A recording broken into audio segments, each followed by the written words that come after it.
La respuesta es sí. Efectivamente, este tipo de situaciones uno las percibe en diferentes ámbitos. Por ejemplo, en el ámbito laboral, cuando se trata de remuneración a comparación de cargos de igual, eh, de igual magnitud ejercidos por hombres y por mujeres, se observa ese tipo de relación incluso para las oportunidades laborales y para ejercer determinados cargos. Se observa ese tipo de discriminación en lo laboral. En lo personal, haría referencia más que todo en las calles de Bogotá y sobre todo al usar el transporte público, más conocido como Transmilenio. Se observa muchísima agresión hacia la mujer, lo cual es una situación cotidiana que nosotras tenemos que soportar diariamente, me incluyo. No se observa ningún tipo de respeto hacia la mujer de ninguna edad y desafortunadamente las autoridades se quedan cortas o no hay ninguna respuesta efectiva por parte de ninguna autoridad, ni siquiera intervención de otros hombres. Son situaciones que enfrentan las mujeres, algunas que han tenido que soportar situaciones más complejas, siendo víctimas de actos sexuales abusivos, de pronto de injuria por vía de hecho. En mi caso particular, sí he sido víctima de agresión, digamos, física, que ningún tipo de agresión debe ser tolerada. No podemos decir que porque sea leve sea más permitida o más aceptada que una agresión más fuerte, pero sí se observa a diario porque incluso la conducta, el comportamiento de los individuos en este medio de transporte, sobre todo pues del género masculino, es bastante agresivo hacia la mujer y eso se ve a diario. Entonces en ese sentido sí considero que he sido víctima pues de este tipo de agresión, de discriminación, pues como lo refiero de pronto en el ámbito laboral.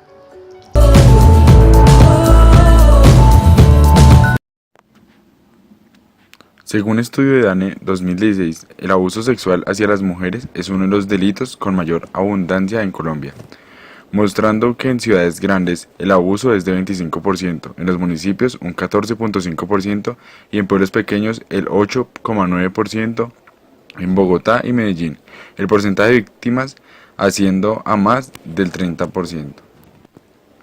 Por otro lado, hay que tener en cuenta que mujeres de raza negra están expuestas a la violencia sexual en presencia del conflicto armado, mientras que el resto de las mujeres están expuestas al maltrato psicológico, doméstico o al acoso.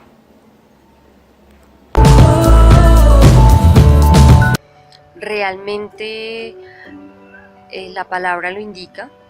Como mujeres nos hemos visto en la necesidad de enfrentar este tipo de situaciones de agresión, de maltrato o de discriminación a diario, porque no contamos con ningún respaldo, ayuda efectiva, algún tipo de medida, eh, digamos, que ponga fin a estas situaciones.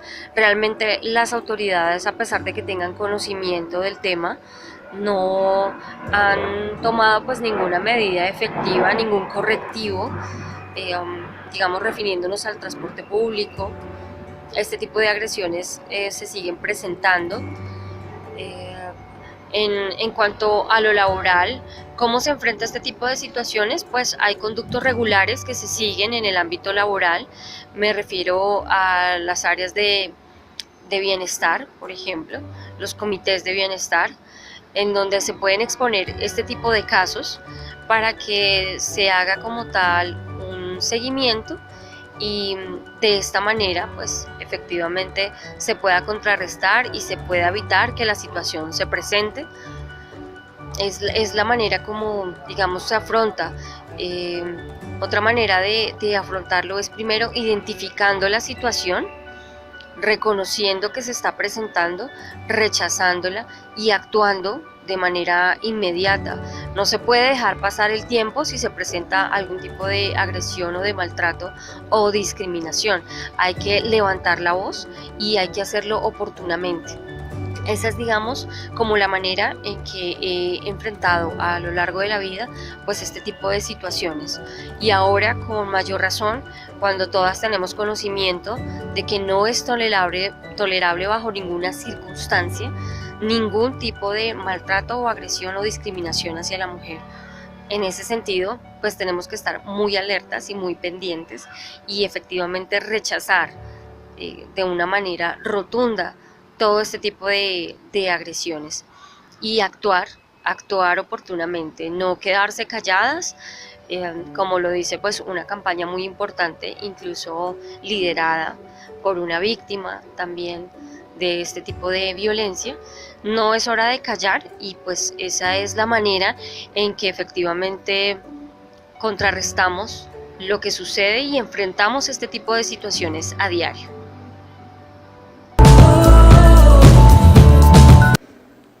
En la cotidianidad, un 78% de los casos, las mujeres no denuncian haber sido víctimas de abuso de acoso, por miedo a que la situación empeore o en peores casos, que impune en manos de Estado, olvidándose de los derechos que le corresponden.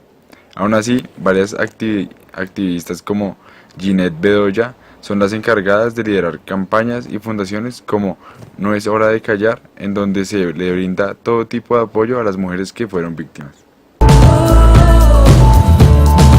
Debemos decir que la verdad en cualquier espacio, en cualquier lugar donde haya alguna interacción entre hombres y mujeres, definitivamente se va a observar y se va a apreciar algún tipo de, ya sea de discriminación o de agresión o de maltrato. Debe entenderse esto que no es solamente físico, las agresiones o el maltrato, la discriminación. Esto también puede ser verbal, esto también se puede reflejar en conductas que son fáciles de percibir por parte de quien las recibe, por parte de las mujeres. Entonces, podemos decir que esto se presenta en todos los contextos. Incluso pues se tiene conocimientos que en colegios, siempre que pues se trate de colegios mixtos, obviamente, en las universidades, en el trabajo, pero más que todo, diría yo, en las calles.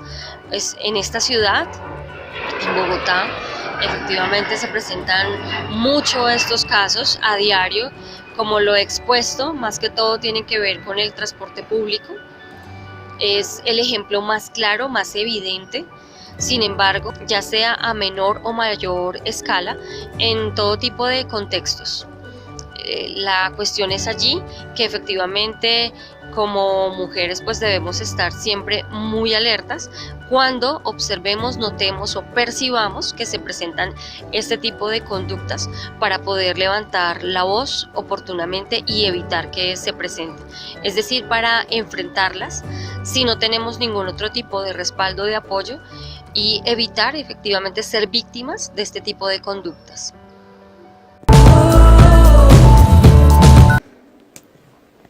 En Colombia, el 57% de los casos de violencia contra la mujer se presentan en el hogar, el 27% en el trabajo y el 15% restante se ve agredida en la calle.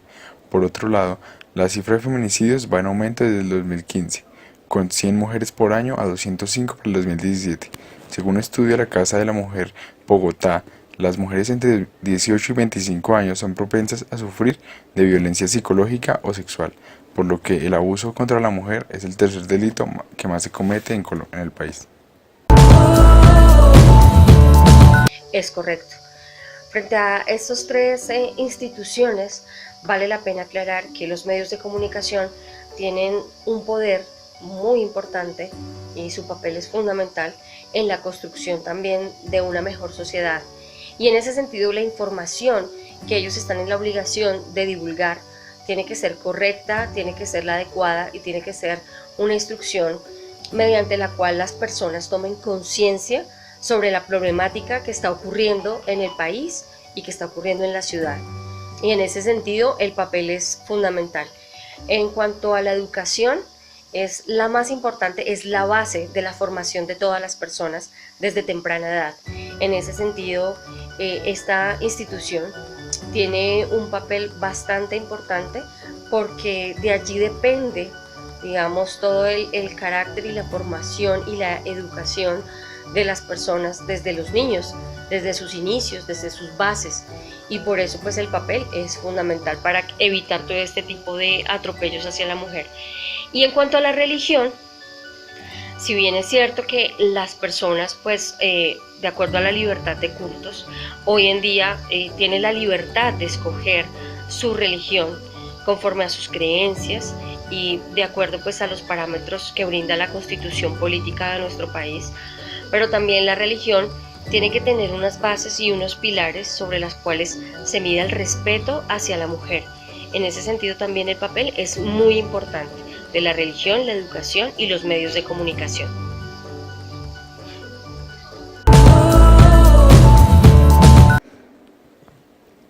La Declaración y Plataforma de Acción de Beijing confirma que la protección y promoción de los derechos de la mujer es la primera responsabilidad de los gobiernos y está en el centro del trabajo de las Naciones Unidas, por lo que deben existir distintas estrategias que lo garanticen. Es el deber de los medios de comunicación denunciar e informar acerca de los casos de violencia, el protocolo de acción en caso de una situación y su prevención. Además, la educación colombiana debe basarse en la igualdad entre hombres y mujeres, en donde reciban el mismo trato desde pequeños, a la vez que se le inculca el respeto hacia el otro.